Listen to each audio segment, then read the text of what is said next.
Breaking news. Dharashiv जिल्ह्यात टोलनाक्यांना व राष्ट्रीय महामार्गाला अखेर आली जाग. न्यूज 6 चॅनलचा पाठपुरावा यशस्वी. धाराशिव येथील सोलापूर हैदराबाद राष्ट्रीय महामार्ग क्रमांक 65 आणि अणदूर ते बसस्थानकाकडे जाणारा रस्ता गेल्या अनेक महिन्यांपासून अत्यंत खराब अवस्थेत होता. या रस्त्यावर जागोजागी पडलेल्या प्रचंड खड्ड्यांमुळे शाळकरी मुले, ज्येष्ठ नागरिक, महिला तसेच रोजंदारीसाठी प्रवास करणाऱ्या नागरिकांना प्रचंड त्रास सहन करावा लागत होता. पावसाळ्यात तर या खड्ड्यांमध्ये पाणी साचून वाहतुकीला मोठा अडथळा निर्माण होत होता. त्यामुळे अपघात आणि इतर अडचणी वाढल्या होत्या. न्यूज 6 चॅनलने उचलला आवाज. गेले अनेक दिवस नागरिक या समस्येने त्रस्त होते, परंतु त्यांच्या या वेदनांना प्रशासनाकडून कोणताही प्रतिसाद मिळत नव्हता.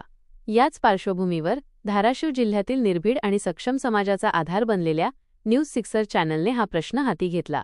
चॅनलचे उपसंपादक राहुल कांबळे आणि त्यांचे सहकारी मारुती दत्तात्रय गवळी यांनी सोशल मीडियाच्या माध्यमातून या गंभीर प्रश्नावर सातत्याने आवाज उठवला. खासदार निंबाळकर यांच्याकडे केली मागणी. केवळ सोशल मीडियावरच न थांबता न्यूज 6च्या टीमने प्रत्यक्ष धाराशिव येथे जाऊन खासदार ओमप्रकाश निंबाळकर यांची भेट घेतली.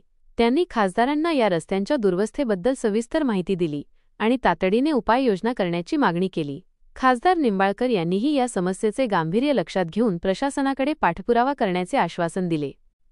टोलनाका आणि राष्ट्रीय महामार्ग प्राधिकरण जागे झाले. न्यूज 6च्या या सातत्यपूर्ण पाठपुराव्यानंतर अखेर टोलनाका प्रशासन आणि राष्ट्रीय महामार्ग प्राधिकरण हलले. त्यांनी तातडीने सोलापूर हैदराबाद राष्ट्रीय महामार्ग आणि अणदूर येथील रस्त्यांवरील खड्डे बुजविण्याची आणि दुरुस्तीची कामे हाती घेतली आहेत.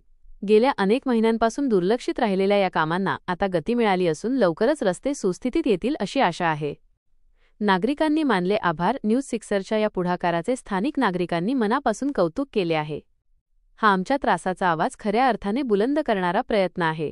पत्रकारितेचे हे खरे उदाहरण आहे, अशी प्रतिक्रिया अनेक नागरिकांनी दिली. या घटनेमुळे सामान्य माणसाचा आवाज बनून प्रशासन आणि लोकप्रतिनिधींना त्यांची जबाबदारीची जाणीव करून देण्याचे काम माध्यमांनी किती प्रभावीपणे करावे याचे एक उत्तम उदाहरण समोर आले आहे.